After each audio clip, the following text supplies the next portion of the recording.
Hi my welcome to the YouTube family. ಎಲ್ಲರೂ ಹೇಗಿದ್ದೀರಾ? I hope ಚೆನ್ನಾಗಿದ್ದೀರಾ. ಎಲ್ಲರೂ ಹೇಳ್ತಾರೆ ಇದು 3 ಗ್ರಾಮ್ ಗೋಲ್ಡ್ ಅಂತ ಹೇಳಿ. ನೋ ವೇ, ಇದು 3 ಗ್ರಾಮ್ ಗೋಲ್ಡ್ ಅಲ್ಲ. ಇದು ಬಂದು ಮೈಕ್ರೋ ಪಾಲಿಶಲ್ಲಿ 3 ಲೇಯರ್ ಪಾಲಿಶ್ ಹಾಕಿರ್ತೀವಿ ಅಷ್ಟೇ. ಇದು ತುಂಬ ಟ್ರೆಂಡಿಂಗಲ್ಲಿ ಇರೋವಂಥದ್ದು ಲಾಂಗ್ ಹಾರ. ಇದು ನೋಡಿ, ಇದರಲ್ಲಿ ಬಂದು ಹವಳದು ಸ್ಮಾಲ್ ಬೀಡ್ಸ್ ಮೇಕ್ ಮಾಡಿದ್ದೀವಿ. ಇದರಲ್ಲಿ ಬಂದು ಬಿಗ್ ಸೈಜ್ ಬೀಡ್ಸ್ ಹಾಕಿದ್ದೀವಿ.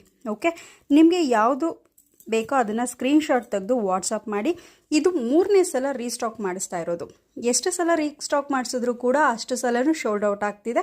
ಇದು ನೋಡಿ, ನಿಮಗೆ ಇದು ಕಾಂಬೋ ಬೇಕು ಅಂದರೆ ಈ ಥರ short necklace with matching earring ಕೂಡ ತೊಗೋಬೋದು. ಇಲ್ಲ ನಾವು ಸಿಂಪಲಾಗಿ ಲಾಂಗ್ ಹಾರ ಮಾತ್ರ ಯೂಸ್ ಮಾಡ್ತೀವಿ ಅಂದರೆ ಲಾಂಗ್ ಹಾರ ಮಾತ್ರ ಯೂಸ್ ಮಾಡ್ಬೋದು. ತುಂಬ ಲಿಮಿಟೆಡ್ ಸ್ಟಾಕ್ ರೀಸ್ಟಾಕ್ ಆಗಿದೆ. 1200 ರೂಪಿ ಫ್ರೀ ಶಿಪ್ಪಿಂಗ್ ಇರುತ್ತೆ. ಓಕೆ, ಯಾರು ಮಿಸ್ ಮಾಡ್ಕೋಬೇಡಿ ಈ ನ್ಯೂ ಇಯರ್ ಆಫರ್ನ.